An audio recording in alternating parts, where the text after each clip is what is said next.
Have you ever felt like your mind has a mind of its own? Like you're trying to stay calm, stay focused, stay in control, but your thoughts keep running wild, dragging you into places you don't want to go? Maybe it's that loop of overthinking at 2 a.m., that burst of anger you regret the moment it happens, or the fear that holds you back just when you're about to take a leap.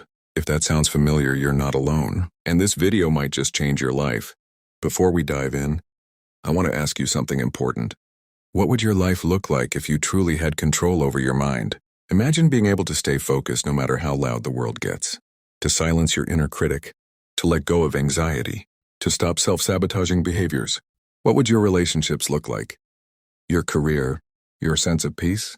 So if you're ready to take back control, to learn how to master the only thing you ever really can, your own mind, stick around to the very end of this video.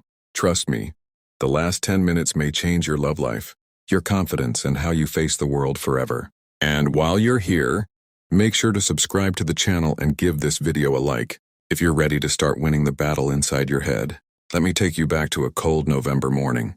A young man, let's call him Ethan, wakes up with that familiar pit in his stomach. It's been there for weeks now. On the outside, everything seems fine. He has a decent job, a stable relationship, friends he laughs with. But inside, chaos, doubt, anxiety, the mind chatter never stops. He's constantly wondering if he's good enough. He replays every awkward moment. He questions whether his girlfriend really loves him, or if she's just settling. He tries to focus at work, but his thoughts are like leaves in a storm, scattered, uncontrollable. One morning, he looks at himself in the mirror and says out loud, "I can't live like this anymore." And that's where the journey begins. Not with a motivational quote, not with a perfect plan, but with the raw realization, I'm not in control of my mind, but I need to be. Oh, let's break something down right now. Most people believe the mind is who they are, but your mind is a tool just like your body.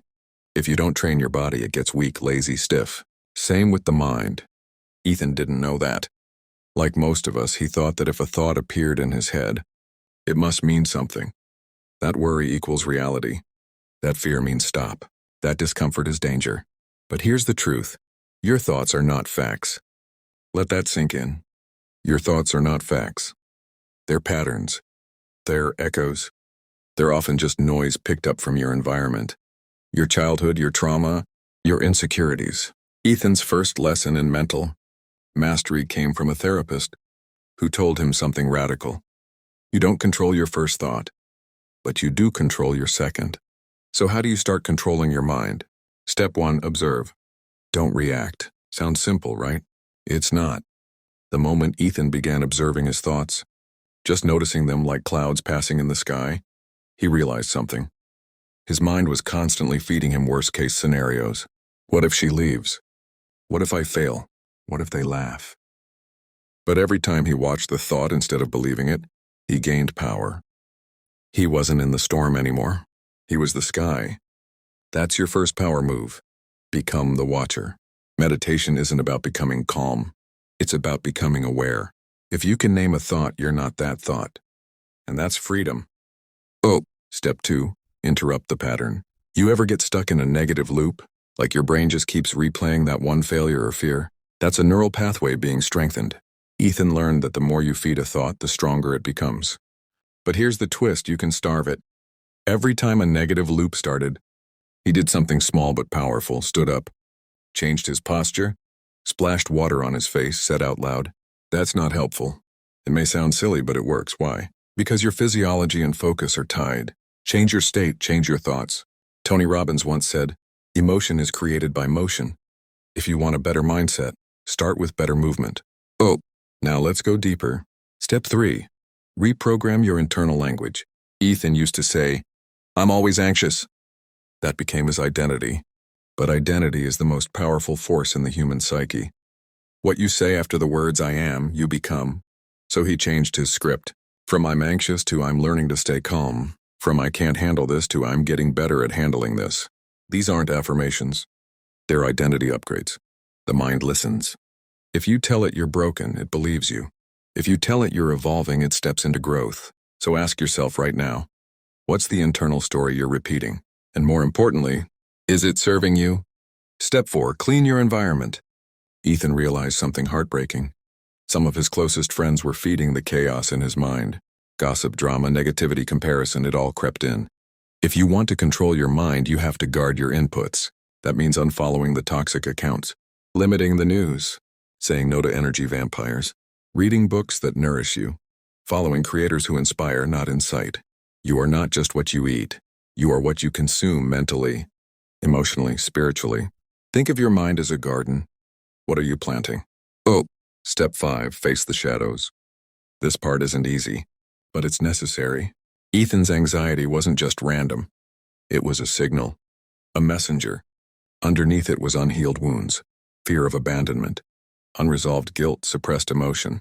Controlling your mind doesn't mean suppressing your pain. It means listening to it, learning from it, then leading it.